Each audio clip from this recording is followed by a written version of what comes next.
Pertanyaannya terlalu panjang, mungkin saya ambil singkatnya saja dari kesimpulan dari pertanyaan ini saja. Kalau sekiranya Allah itu di diri kita, lalu mengapa Nabi Muhammad itu berjumpa Allah di Sidratul Muntaha?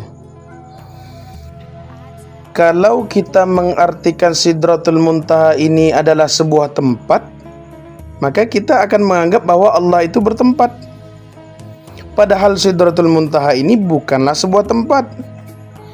Sidra Muntaha, puncak kesadaran tertinggi, kesadaran yang tertinggi. Itu Sidratul Muntaha, maksudnya itu kesadaran tertinggi kita. Jadi Rasulullah bertemu Allah itu pada ketika beliau berada di puncak kesadaran tertingginya. Ketika beliau sadar bahwa yang ada itu hanya Allah. Itu maksudnya. Jadi bukan di sebuah tempat. Makanya Rasulullah itu berjumpa dengan Allah itu bukan di sebuah tempat, karena Allah tidak terhukung antara tempat, jarak, ruang, dan waktu. Tapi di mana? Sidra al-Muntaha, puncak kesadaran tertinggi. Kita sekarang bisa nggak ke situ? Bisa. Bisa ke situ, bisa sampai pada puncak Sidratul Muntaha itu, tapi tidak segampang yang ada di pikiran kita. Jadi Sidratul Muntaha itu bukanlah sebuah tempat yang seperti kita mengartikan tempat seperti kita berjumpa dengan teman kita, bukan. Rasulullah ketika berada di puncak Sidratul Muntaha, maksudnya ini sudah tidak ada lagi keakuan dirinya, sudah hilang lebur keakuan dirinya. Beliau sudah tidak memandang akan dirinya, yang dia pandang adalah Allah Subhanahu wa taala. Makanya ketika kamu masih memandang adanya dirimu, maka di situ Allah tidak akan pernah wujud.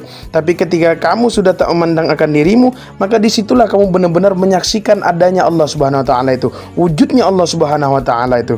Untuk menyaksikan benar-benar Dia yang wujud, Dia yang nyata itu, bagaimana caranya?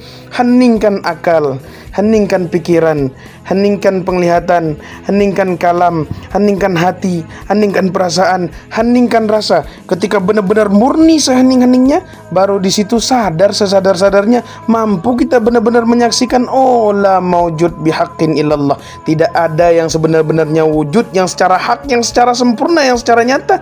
Ternyata emang benar-benar Dia yang wujud itu. Jadi Sidratul Muntaha itu bukanlah sebuah tempat, karena Allah tidak terkukung antara tempat, jarak, ruang, dan waktu. Tetapi Sidratul Muntaha itu puncak kesadaran tertinggi kita. Kesadaran kita ini berlapis-lapis. Ada 7 lapis kesadaran kita. Maka 7 lapis kesadaran itu, itulah yang dimaksud dengan 7 lapis langit itu tadi tuh. Ketika kita berada di langit yang tertinggi, itu kita berada di puncak kesadaran yang tertinggi. Kita berada di Sidratul Muntaha. Mudah-mudahan bisa difahami.